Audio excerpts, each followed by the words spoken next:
The rather long-awaited Xbox One backwards compatibility finally got a release date the other day, which, just to reiterate in case you missed it, is November the 12th, and because of this, as well as a few other reasons, Microsoft is expecting a, quote, massive migration of players to pick up the Xbox One.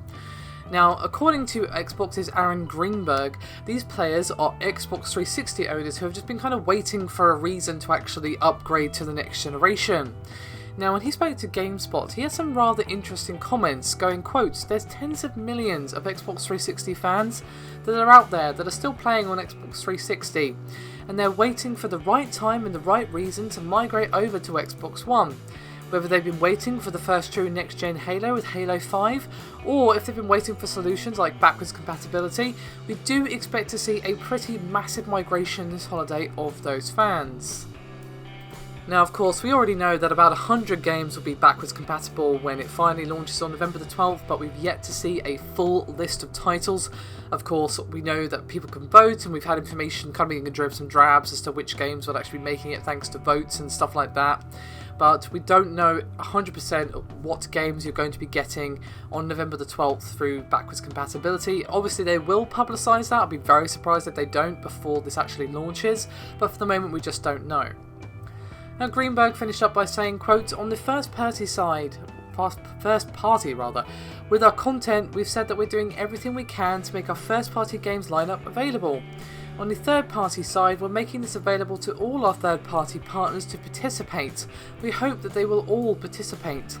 If folks do want third party partners to participate in the program, they should ask them and encourage them to participate.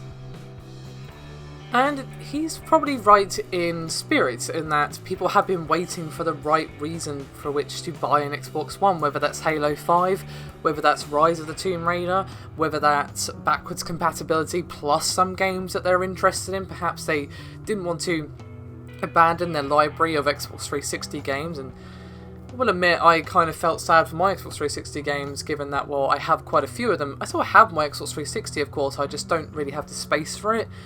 But obviously, we are doing IGT, so my situation is a bit different.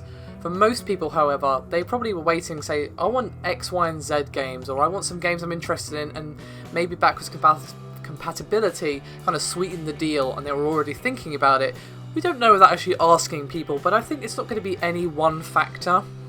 It's probably like a lineup of these things, like X, Y, and Z games are coming out.